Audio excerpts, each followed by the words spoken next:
A CPMI dos atos de 8 de janeiro chega ao seu final e no episódio de hoje do 3 sobre os 3, nós vamos fazer uma espécie de balanço para entender como a participação de senadores e de deputados colocou o Exército, o ex-presidente Jair Bolsonaro, empresários, todos eles na mira da comissão.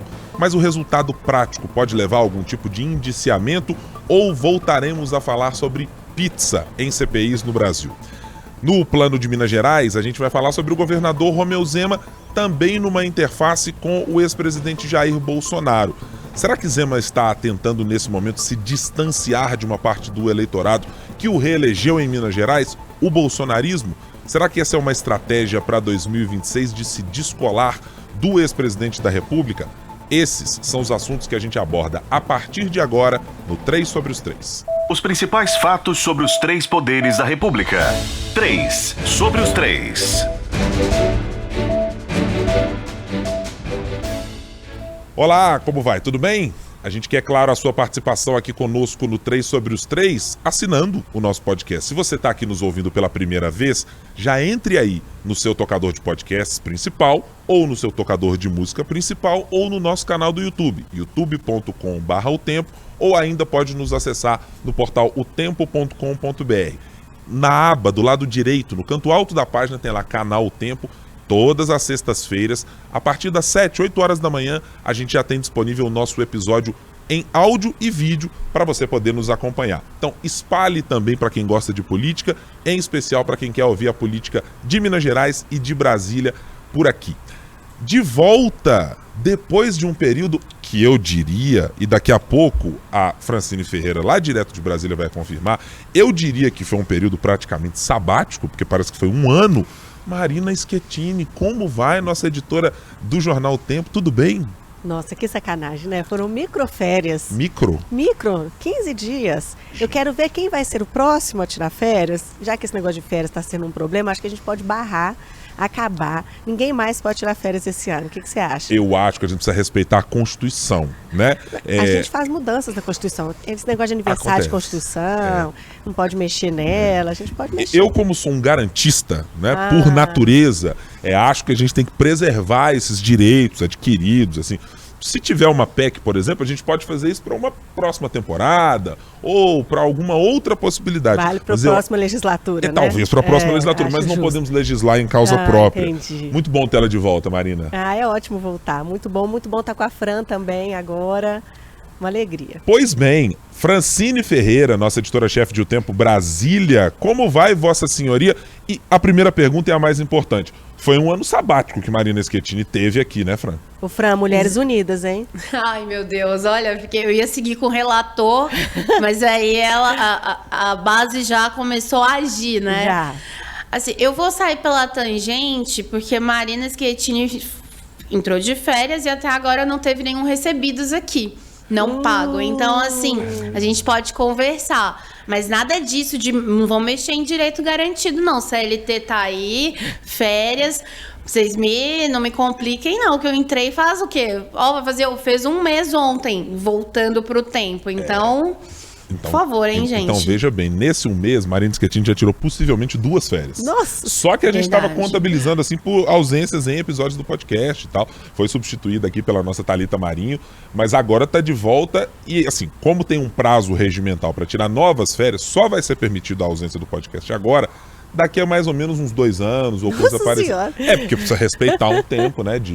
Aí tem que ver embargo declaratório, tem um monte de questões. Não, eu vou usar esse tempo aí para trabalhar minhas bases, ver meu lobby aí, porque eu tô precisando, pelo jeito aqui nesse podcast, tô fraca. Que coisa, viu? Bom, você, claro, nosso ouvinte, já sabe dos assuntos que a gente vai abordar e eu vou começar tratando sobre o assunto nacional no nosso episódio de hoje, porque a CPMI dos atos do 8 de janeiro está chegando ao seu final. Eu ainda, confesso que lendo tudo sobre CPMI, fui lá fuçar um pouco nos requerimentos que foram apresentados pelos parlamentares, fui fuçar também ali no objeto central da CPMI, em todos os documentos que estavam lá na página do Congresso, e eu ainda estou dividido entre saber se estamos encerrando a CPMI do 8 de janeiro, se estamos encerrando a CPMI das joias sobre a família Bolsonaro, se estamos encerrando a CPMI relacionada ao Exército, a patente, golpe de 64 ou outras coisas, porque boa parte desses assuntos permeou a CPMI. E alguns dos argumentos construídos, muitas vezes pobre, de maneira bem paupérrima pelos parlamentares, não conseguiam sequer ligar os pontos de algumas das coisas que estavam sendo discutidas e das pessoas que estavam lá prestando seus depoimentos, aquelas que falaram e aquelas que não falaram por motivos de haver um habeas corpus a favor deles. Ô Fran, e tomo a liberdade de chamá-la dessa maneira, qual é o saldo que podemos tirar dessa CPMI do 8 de janeiro que está chegando ao seu final?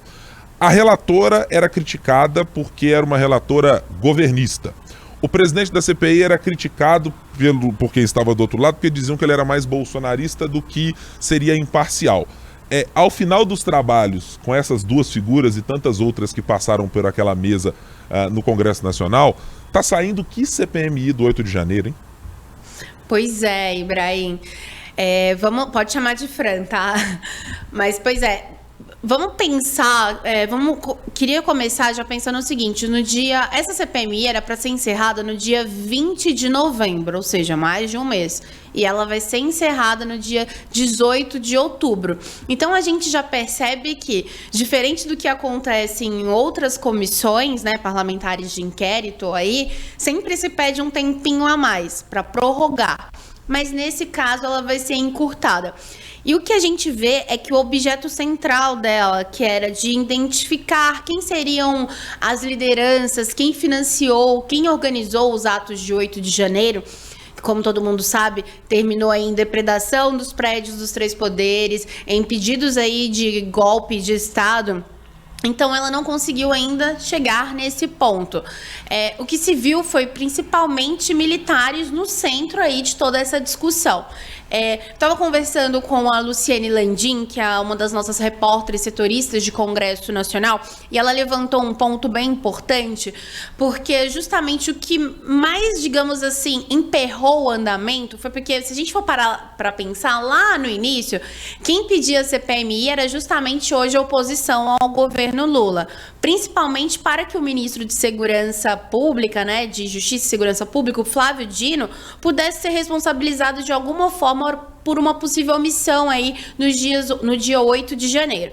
Mas, ao longo do tempo, a oposição, por ser minoria na CPMI, foi perdendo espaço e a narrativa também se mudou.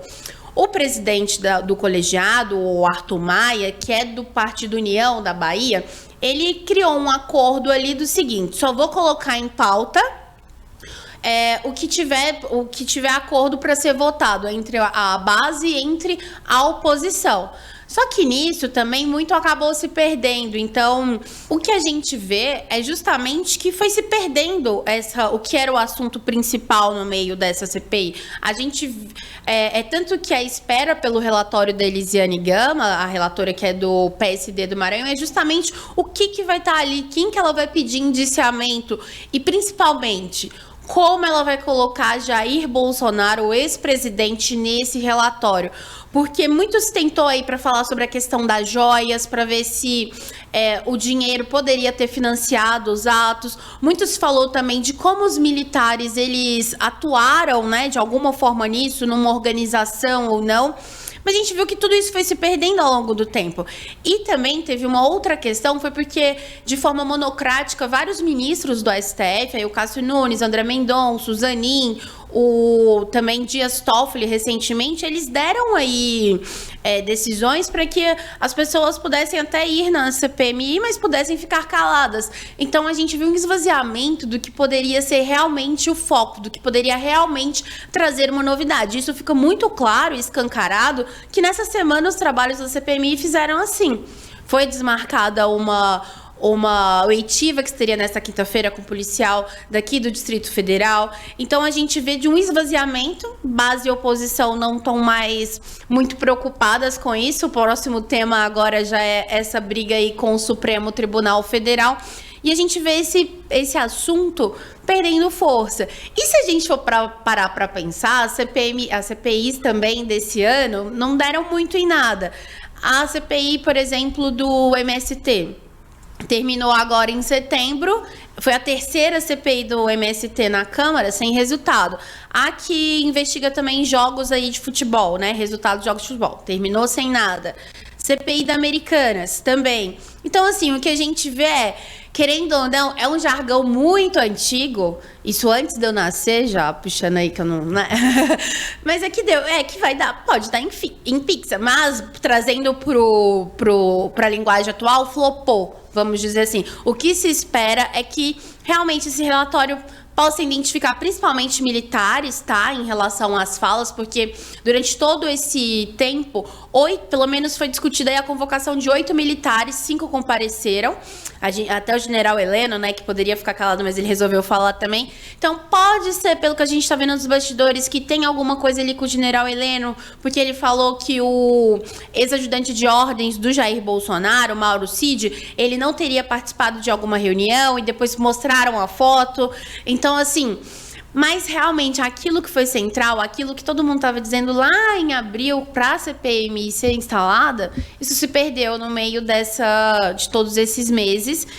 E esse assunto deve ficar por conta do Supremo Tribunal Federal, que já vem julgando aí os casos e decidindo a prisão de várias pessoas que participaram desses atos.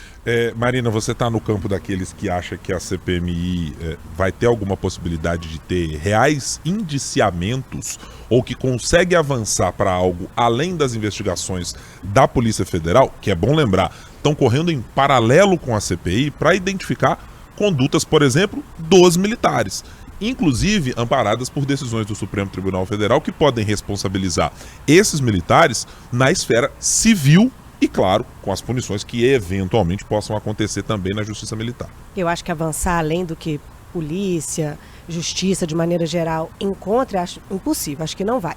Inclusive por uma coisa que a gente estava discutindo lá no começo, na abertura da CPMI, que a própria justiça, né, o próprio STF, como a Fran citou, acaba prejudicando o andamento dessa CPI com essas decisões. Mas também eu acho que é porque a CPI serviu porque a gente já sabia que ia servir.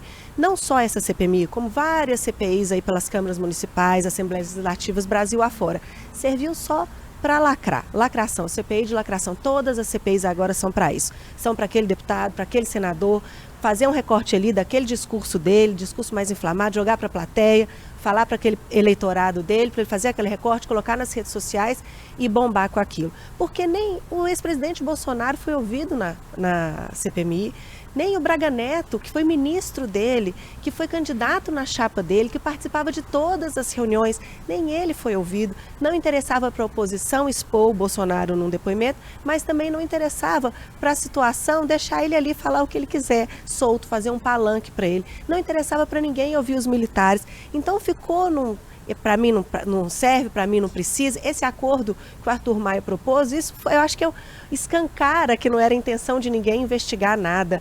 Não se fez, o cronograma que estava previsto não foi cumprido. Essas coisas que a Fran citou, que era para investigar, por exemplo, a participação dos militares, nem isso foi a fundo. Foram votados lá bem mais de 100 requerimentos. 134 requerimentos. Menos de 20 pessoas chegaram a ser ouvidas realmente. E eu acho que isso tudo faz parte também de um processo de banalização do instrumento da Comissão Parlamentar de Inquérito.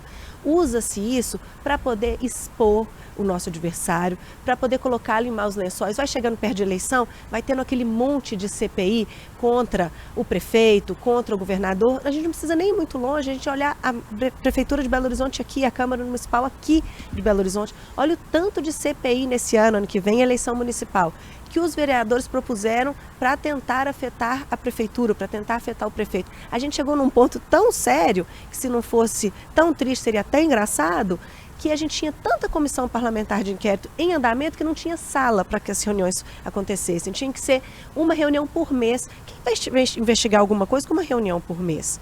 Né? A gente vê que não é produtivo. E é isso que eu acho que aconteceu também nessa comissão. Muito se esperava ali até de depoimentos bombásticos, nem esses depoimentos bombásticos aconteceram, nem isso foi feito. E eu acho que até os governistas também não conseguiram se organizar para criar um discurso que eles estavam com a faca e o queijo na mão para poder fazer, porque eles têm maioria.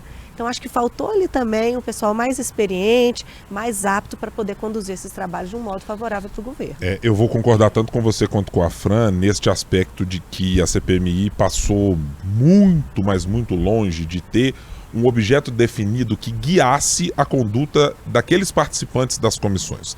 acho que até, e aqui eu não estou fazendo um juízo de valor sobre o instrumento de CPMI de ser uma comissão mista, mas nota-se claramente que há uma diferença gritante entre a qualidade do trabalho legislativo de determinados parlamentares. Para pegar alguns, que o deputado Arthur Maia chegou a certo momento, tem que dizer, olha, o parlamentar aí tá filmando para fazer coisinha em rede social, parlamentar que passava o tempo inteiro gritando para ofender. Inclusive parlamentares mineiros, a deputada Duda Salabert, por exemplo, erivezeiramente era citada de maneira pejorativa por parlamentares, simplesmente para nublar o ambiente que às vezes estava desfavorável a um depoente.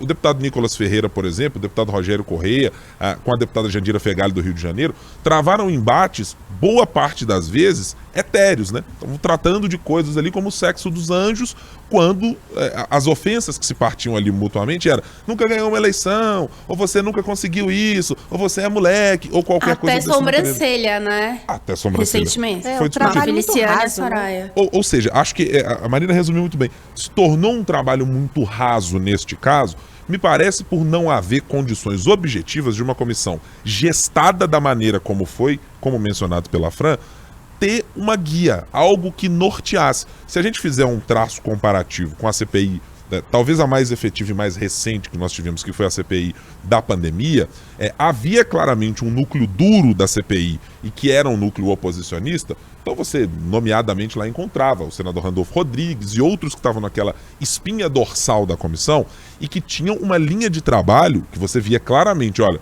o objetivo primeiro é descobrir este ponto, o próximo parlamentar fez perguntas nessa linha para expandir aquilo que o primeiro parlamentar perguntou, outros iam na linha do aspecto financeiro, outros tratavam das questões jurídicas que estavam imbricadas ali no meio da negociação supostamente fraudulenta de vacinas.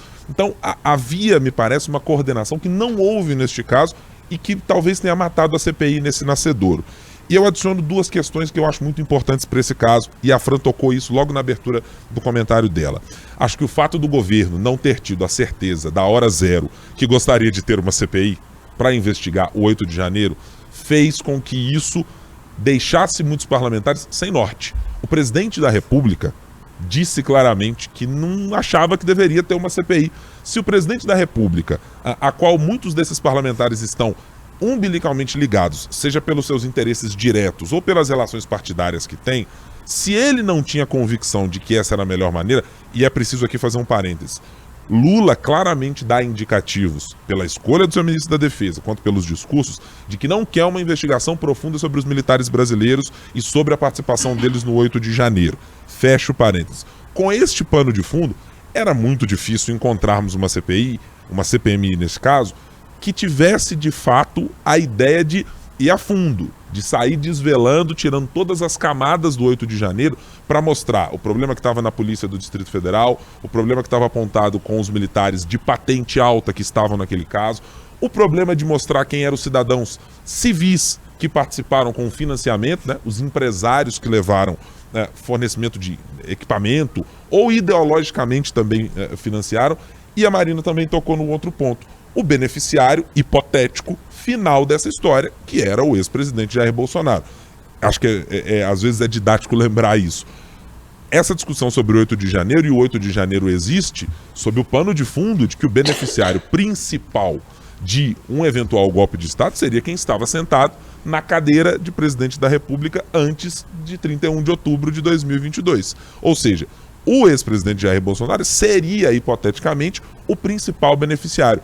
Mas não se sabe, pelas falas dos militares, nem pelas falas dos civis, qual é o real grau de participação dele. E aí o segundo componente que eu vou adicionar nessa história. O fato de investigações profissionais, por gente que entende de investigação, por gente que conhece maneiras de fazer o chamado follow the money, todo ele feito pela Polícia Federal, e que embasou muito dos pedidos de convocação, de requerimentos da CPI, fez com que os parlamentares também pudessem encostar as costas na parede e dizer, bom, deixa aí que a Polícia Federal também está fazendo o seu papel. E acho que isso ainda foi um determinante também para garantir que não houvesse o mesmo grau de empenho e de esforço que havia no caso da CPMI, na CPI anterior que eu mencionei, da pandemia, porque não havia naquele momento uma disposição da Polícia Federal e da Justiça de investigar o mesmo caso. Nesse caso, objetivamente, há, e a polícia está fazendo o seu papel pelo menos, daquilo que a gente tem a respeito de delações e das divulgações que foram feitas até agora, Marina. E eu acho que foi também um erro de estratégia, porque quando você tenta abraçar o mundo, você tenta investigar lá as joias, o 8 de janeiro em si, o que atrapalhou a eleição lá por causa da Polícia Rodoviária Federal. Então você acaba tentando falar de tudo e você não fala de nada. Eu acho que foi até uma estratégia pensada, porque o que queria-se realmente era aparecer, era ter esse recorte de rede social, era desgastar a oposição, mas você acaba escolhendo uma estratégia que prejudica o que deveria ser o seu objetivo, que deveria ser esclarecer o que aconteceu naquele fatídico dia do 8 de janeiro. Acho que foi um erro, talvez por um outro objetivo, mas o erro acabou atrapalhando. Assim como eu acho que a falta de preparo de quem estava ali para representar o governo, que estava com a faca e o queijo na mão, mais uma vez vou dizer, e não conseguiu controlar a bendita da narrativa, igual a gente sempre fala. Eu achei que essa narrativa viraria uma palavra de segundo escalão, assim que tivéssemos uma mudança de governo, mas ela tá aí, vivinha, presente, firme e forte. Fran, você ia fazer uma consideração também. Não, então, é justamente, e a gente, só pela postura do presidente da CPMI, do Arthur Maia, de falar que ia fazer acordos para que só o governo não saísse vitorioso, já mostra, né, que essa CPMI já entrou começando, olha, as coisas não vão ser um pouquinho bagunçadas aqui. Então é um final melancólico, vamos dizer assim, sabe? E eu concordo muito com o que a Marina disse, nesse sentido de utilizar realmente uma CPMI como palanque, porque na CPMI todos os olhos estão voltados para ali. Eram pessoas importantes que estavam sendo ouvidas, então, Mauro Cid, o general Heleno. Então, assim, era um momento realmente de fazer recortes. Agora, de novo, né? E se a gente pensar também o quanto que foi esse gasto com essa CPMI, então, tudo isso, sabe, é recurso público, é tempo. Mas no final virou uma bagunça, que já começou sendo bagunçado, a oposição pedindo, depois já não queria, aí o governo aproveitou e começou ali e se perderam numa narrativa que eu diria que nem existiu. Foi uma narrativa do Maia no sentido de vamos deixar as coisas para ser o mais justo possível, mas que no fim flopou. Aí tô atualizando a Pixel pro flopou, para ser bem mais jovem, TikTok. Então, não, mas fique tranquila, essa é a nossa geração mesmo. Eu e Marina, nós somos dessa mesma idade, né? Nós somos dessa geração. Exatamente. O TikTok, o pessoal acostumado a 5G. A gente já nasceu nessa geração, sim, não é, Marina? Começamos no jornalismo nessa geração, inclusive. Fique tranquila, tá? Já conquistei o Guilherme pro meu lado, tá vendo? Né? Olha isso. Até o fim desse podcast eu já fiz a minha base outra vez, tá? Poxa, mas você tá parecendo uma CPMI aí, ó. Tá ficando, cada hora vai mudando o foco. Mas é isso, eu preciso fazer o papel de Arthur Maia neste caso. Eu preciso agradar a oposição. Eu não quero ser relatora. Só comprar a base e tal, entendeu? Eu preciso fazer uma conversa aqui que abarque todos os lados. Agora eu queria uma consideração rápida de vocês duas também sobre um ponto dessa CPMI. É claro que o governo não tinha um interesse de que essa CPMI acontecesse da maneira que aconteceu. Talvez nem que acontecesse, né? Como já foi dito aqui nesse podcast. Mas eu queria um olhar sobre a atual oposição. A oposição, considerando os critérios que a própria oposição usa para se conectar com o seu eleitorado, para conversar com quem são os seus eleitores, para falar dos injustiçados, entre aspas, que a CPMI mirava, vocês acham que a oposição conseguiu cumprir o seu papel olhando para o seu próprio quintal, para o seu próprio cercadinho, Marina? Eu acho que se você for pensar que quem é o eleitorado dele se informa apenas pelas redes sociais dele, na maioria das vezes, pensando nesse grupo específico, eu acho que talvez eles possam ter conseguido algum benefício, mas eu não acho que eles conseguiram, igual na CPI que você citou aí da pandemia, lá a oposição, que hoje é a situação, conseguiu dominar o discurso, conseguiu fazer o que queria. Agora eles não conseguiram chegar nem perto disso. Acho que eles podem ter conseguido falar com quem eles querem falar, mas eu acho que eles não conseguiram impor o discurso que eles queriam, que a culpa foi do governo, que o governo foi negligente, que o governo que não protegeu a sede do governo brasileiro como deveria defender. Eu acho que isso eles não conseguiram fazer. Eu acho que eles conseguiram reforçar aquele discurso de que é o pobre coitado do ex-presidente atacado porque tentou fazer um bom governo, porque tentou acabar com as benesses de quem rouba do Brasil. Acho que isso talvez eles tenham conseguido continuar martelando, mas nada além disso, porque eles queriam a CPI. Eles queriam a CPI para poder fazer esse discurso de que a culpa era do governo. Isso eu acho que eles não conseguiram. E você, Fran, a mesma pergunta. A oposição cumpriu o seu papel de oposição na maneira em que ela dialoga com o seu eleitorado para apresentar os seus argumentos de defesa? Para o eleitorado deles, com certeza. Nessa guerra de algoritmos, que os algoritmos só vão entregando aquilo que se quer, né? Inclusive, essa é uma das principais discussões. Com certeza. E assim, e conseguiu também atrapalhar muita coisa ali no andamento, né, Ibrahim? Isso é inegável. Tanto que deputados aí que apoiam o ex-presidente Jair Bolsonaro chegaram a ser expulsos da CPMI. Aquela questão toda de criar tumulto, de criar uma nuvem de fumaça, né, que fala, e todas essas questões. Então, acho que para isso atendeu muito bem, para alimentar as suas redes, como lacrou, como veja deputado, apresentou argumento X, mas que realmente possa fazer alguma diferença em outros níveis, seja para a Justiça, STF, não. Aí permanece mais do mesmo. É um debate raso, né? É um mais do mesmo, vamos dizer assim. E sem argumentos também claros, argumentos embasados. A gente se perde muito no debate parlamentar, assim. Infelizmente, está cada vez mais raso e simplesmente falar por falar. Eu estou com vocês nessa análise também. Apenas acho que a oposição sofreu uma derrota fragorosa na tentativa de blindar os militares brasileiros de uma participação. É claro que a participação, da maneira como foi, ou com todos os elementos, ela não foi desnudada pela CPMI. Mas eu tenho a sensação de que não foi possível blindar os militares da maneira que eles gostariam. Exceção feita ao general Walter Braga Neto, que não foi participar da CPMI, e tinha lá, teve discussões, olha, vai participar, não tem, mas por quê, qual o interesse, etc.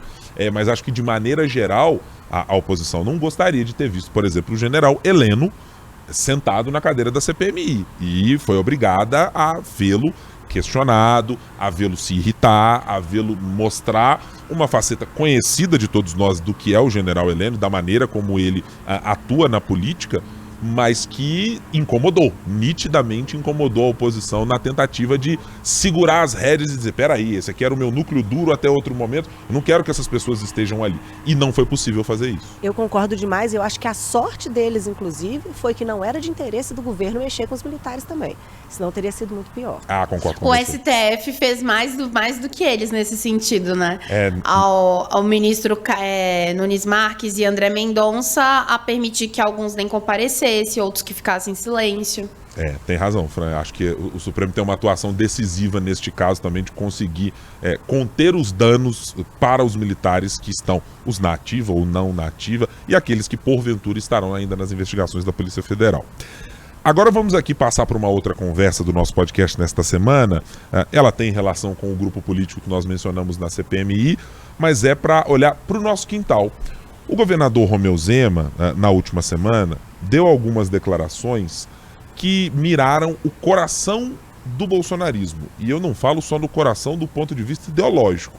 Dessa vez, se não mirou, acertou no coração familiar de Jair Bolsonaro, onde o calo aperta e o presidente, na maior parte das vezes em que esteve sentado na cadeira no Palácio do Planalto, deixou claro que filé mignon para os meus e que estarei protegendo os meus, custe o que custar. O governador Romeu Zema deu uma declaração sugerindo que o presidente Jair Bolsonaro, enquanto presidente, acabou privilegiando os seus filhos em detrimento de talvez os melhores interesses do país. E isso explodiu em manifestações contrárias do campo, até então, do presidente Jair Bolsonaro, numa simbiose ali com o campo de Romeu Zema, mas que parece ter aberto uma fissura, talvez até mais do que isso, abriu uma grande fratura entre essa aliança eleitoral que existiu em 2022 e que tem lá os seus componentes ideológicos ainda mantidos de alguma maneira. Com os movimentos que foram feitos de declarações de Carlos Bolsonaro, filho do ex-presidente, de Eduardo Bolsonaro, filho do ex-presidente, do advogado e ex-secretário de comunicação Fábio Weingarten, e de outros integrantes do grupo político do governador, eu começo te perguntando, Marina, A avaliação que você faz das declarações do governador Romeu Zema e depois de tudo que aconteceu, de como o núcleo duro do bolsonarismo reagiu contra o governador, com declarações de que parece que ele foi parar quase no campo Carlos Viana, né? Como alguém... Não, é uma persona já não grata aqui no nosso campo. De fato pode representar um problema para o governador Romeu Zema, mirando para o futuro? Você está falando aí dos filhos do Bolsonaro, né? Até malandro eles usaram, chamaram o governador Zema de malandro. Essa relação já não vinha tão boa aí nos últimos tempos, porque o Bolsonaro vivendo esse momento difícil dele aí, né? Tantas investigações, inelegível. A avaliação desses bolsonaristas mais raiz é que o governador Romeu Zema, em vez de defender, em vez de ajudar o Bolsonaro, estava de olho em ficar com o espólio dele, viajando nacionalmente, falando aquelas falas dele ali contra o Nordeste, falando que só o Sul que trabalha, que não vive de assistencialismo, que até eu acho bem equivocado, porque por mais que você queira esse eleitor raiz aí, você não consegue ser eleito sem ter Norte e Nordeste, pelo menos tendo a antipatia deles, mas já era mirando esse eleitorado, então já caminhava para um problema aí nos últimos tempos, já não estava uma relação tão boa, que também, se a gente for olhar mais atrás, já havia uma mágoa lá da eleição, quando o Zema só declarou apoio ao Bolsonaro no segundo turno, morrendo de medo da rejeição dele, então só foi falar eu sou Bolsonaro, inclusive foi super Bolsonaro, né? Depois que ele já estava eleito, então não corria risco de perder voto, então já tinha uma antipatia que vinha desde então. O Zema ainda teve aquele momento ali de ir à Assembleia, dar o título de cidadão honorário para o Bolsonaro, mas já vinha numa situação ali muito difícil. E agora foi visto realmente como uma afronta. Quando ele fala não só dos filhos do Bolsonaro, mas ele lista ali né? Ele fala 2 motivos de que ele não é igual ao Bolsonaro, ele acaba fazendo aquilo num evento do Dória, do ex-governador de São Paulo, João Dória, que é um inimigo declaradíssimo do ex-presidente Bolsonaro e de todo mundo que está com ele ali. Foi num evento patrocinado, criado, feito, produzido por ele. E com Dória ali do lado. Quando o Zema, além de falar dos filhos, acaba falando que também na pandemia, a postura na pandemia foi diferente, foi o motivo principal, foi quando escancarou a briga entre Dória e Bolsonaro. Então, quando ele fala ali, para você ver como é que a gente é diferente, aqui em Minas Gerais quase teve menos morte que o resto do país, ele está meio que dizendo, em outras palavras, que a postura do ex-presidente causou as mortes. Então, só pelo aquele sorrisinho de canto de boca do Dória ali, enquanto o Zema fala, já mostra que aquilo criaria um problema enorme, foi visto como uma afronta, principalmente por ser ao lado do Dória. Então acho que essa relação agora já era. Eu acho que o Zema está percebendo, no começo o Zema ainda estava achando que ele conseguiria ser o candidato do bolsonarismo. E por mais que ele atacasse esse eleitor, fosse atrás desse eleitor com essas falas, por exemplo, sobre o Nordeste, contra o PT, ele descobriu que não adiantava nada ter esse eleitorado se ele não tivesse o Bolsonaro, se ele não tivesse a bênção do Bolsonaro. E para Bolsonaro a lealdade tem que ser canina.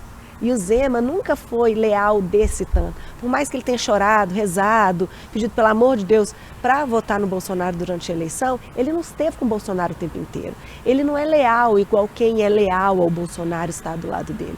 Então talvez ele esteja tentando agora fazer mais ou menos o que o Tarcísio fica ali, com o pé nas 2 canoas, né, Tarcísio de Freitas, tentando não abandonar o bolsonarismo por completo, mas já pensando que ele precisa de outra estratégia. Inclusive, quando ele diz que é na nova direita formando, isso é outra bomba para o bolsonarismo, porque o Bolsonaro, ele precisa se manter em evidência, vai ser muito difícil, inelegível, com esse monte de processo, com todas as ameaças que estão vindo para ele, isso vai ser muito difícil. Então, o bolsonarismo está tentando fazer com que a direita gire em torno apenas do Bolsonaro. O Bolsonaro é o líder, tudo que acontece tem que ser perto dele. Quando o Zema fala em renovação de direita, é mais um golpe no bolsonarismo. Então acho que não é uma fenda, não, acho que é um buracão que se abriu e acho que vai ser muito difícil reverter isso. Vou ajustar o discurso aqui pela análise da Marina. Esse Grand Canyon que parece ter sido aberto entre Romeu Zema e Jair Bolsonaro e o grupo político de Jair Bolsonaro, Fran, parece que sinaliza que os ecos da eleição de 2026, que vinham desenhados assim como, olha, quem será o sucessor de Jair Bolsonaro, tá me parecendo que daqui para frente as tratativas vão ser quem estará margeando o bolsonarismo, mas que não será necessariamente aceito para a festa do bolsonarismo, para participar dela nos comes e bebes, não? Pois é, Ibrahim, eu acho que a gente pode analisar de um ponto também de que o Bolsonaro não tem mais mandato. Então, a gente está em 2023. Para 2026, vai ser uma outra história. E fora isso, porque a imagem do ex-presidente tá passando por um desgaste enorme. Então, assim, tem o caso das joias, tem a questão do 8 de janeiro, tem várias outras questões e que próprios aliados de Jair Bolsonaro, ferrenhos, mais caninos, vamos dizer assim, do que o Zema, né, já estavam abandonando. E se você for pensar, até mesmo o empresário que foi idealizador aí das motocicletas em São Paulo já se afastou de Bolsonaro. Porque hoje o que tem mais sido questionado é justamente sobre aquele discurso que ele falava de corrupção e tudo mais. Isso das joias e vários outros casos que têm vindo à tona. E também tem um ponto importante, que é a delação do Mauro Cid, o ex-ajudante de ordens dele, que deu aí sobre aquela possível reunião com os, então, 3 chefes aí das Forças Armadas para se decidir se poderia ter uma intervenção militar ou não. Isso tudo pesa. E é importante, né? Você fica ali como apadrinhado, mas em um momento precisa se descolar de quem seria, teoricamente, o seu padrinho também. Então, o Zema agora, ele tem como um dos objetivos justamente criar uma identidade própria e que não vai ser ir para se vencer, para ser um possível presidente da República.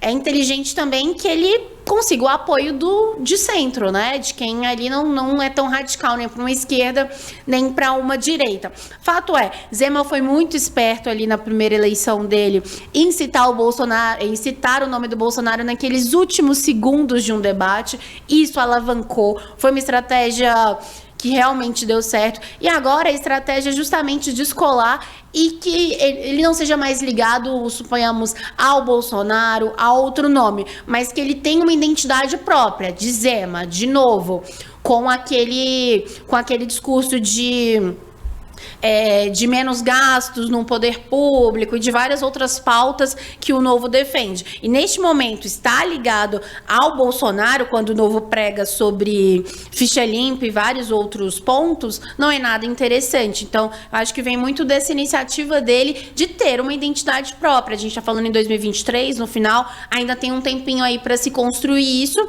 E aquilo, né? Aliado político vem, vai, volta, é aquela confusão danada, mas é importante para ele agora ter o selo Zema, vamos dizer assim, do que ele fez no governo de Minas, que poderia replicar no nível nacional. Eu diria que se tivesse um cursinho disponível na plataforma Hotmart sobre como se equilibrar entre apoios de esferas diferentes, governo federal e estadual, ideologicamente opostos, o governador do Rio de Janeiro, Cláudio Castro, teria como seus clientes o governador Romeu Zema, com participação nas aulas também de Tarcísio de Freitas, que é outro que faz isso muito bem. Sobe no mesmo palanque em que o presidente Lula, quando necessário, tem investimento, tem recurso para São Paulo, não tem problema, estou aqui.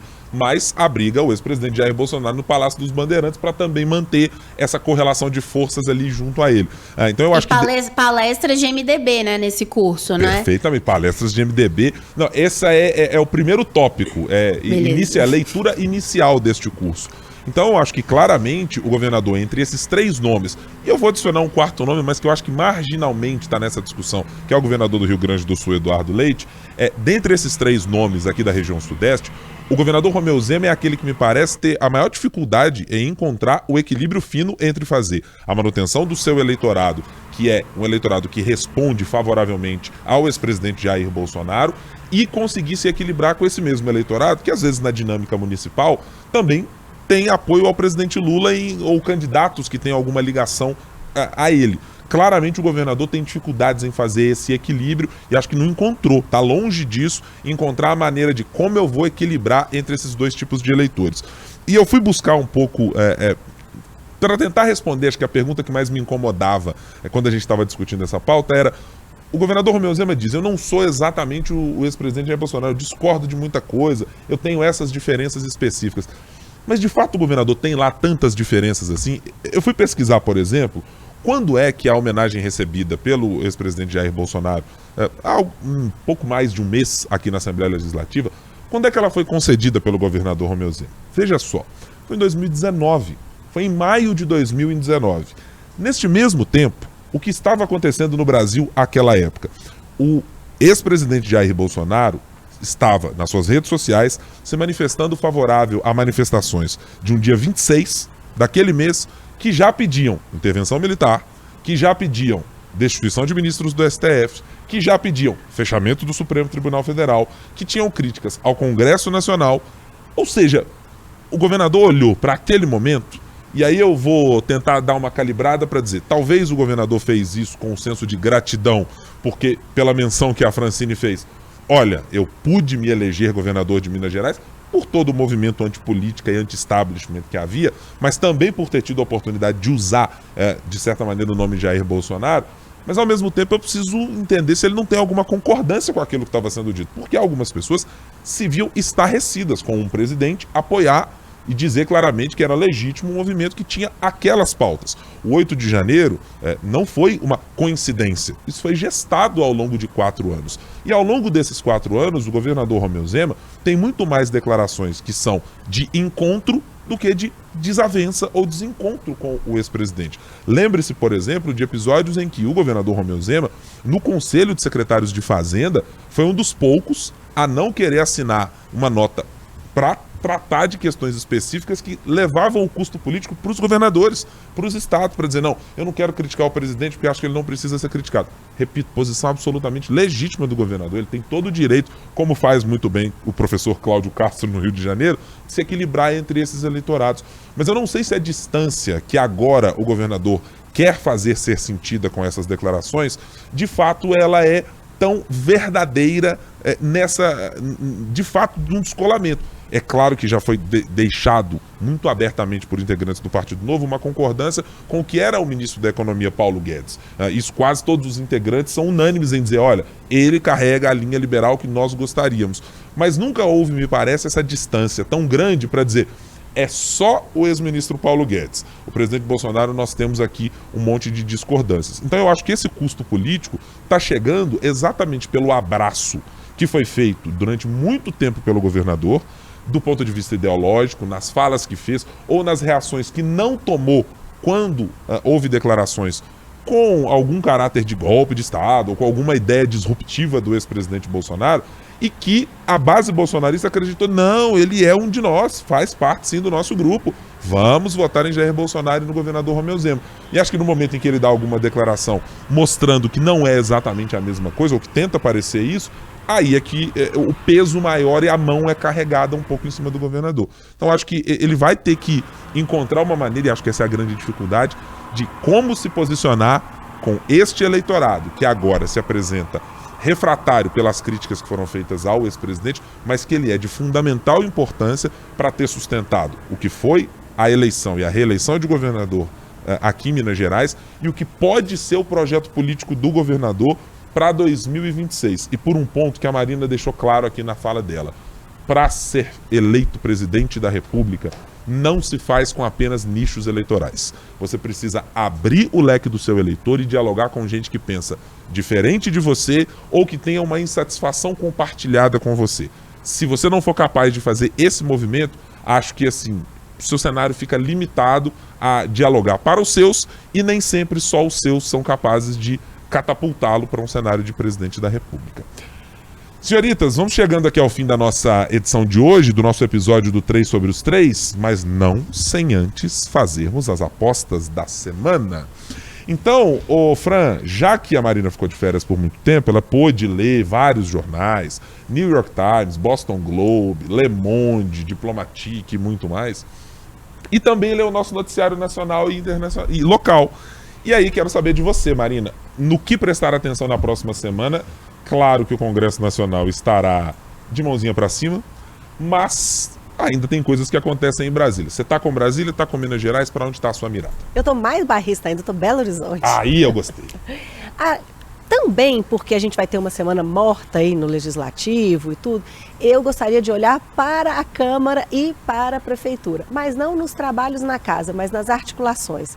A gente já viu o Gabriel Azevedo aí falando algumas vezes, presidente da Câmara Municipal, que está com a bandeira branca para o prefeito, e a gente já vê nos bastidores aí tentativas de encontro com o prefeito para poder negociar, para poder conversar, para poder aparar essas arestas aí que por tanto tempo ficaram nessa relação FUAD e esse grupo de vereadores. Eu quero ver como que vai funcionar isso, porque a gente tem um movimento desse grupo de vereadores querendo se encontrar com o prefeito e o prefeito falando assim, só enquanto for separado. Com os 14, que são os 13 do Gabriel, mais o Gabriel, eu não me encontro. E esse grupo de lá falando assim, só vamos se formos os 14. Então vamos ver se nesse tempinho aí que eles vão ter para conversar, que é um bom tempo, já chegando no final ali, né, o Gabriel está com o tempo contado, se eles vão conseguir fazer esse grupo se quebrar ou se não, se eles vão continuar unidos. Porque basta levar um.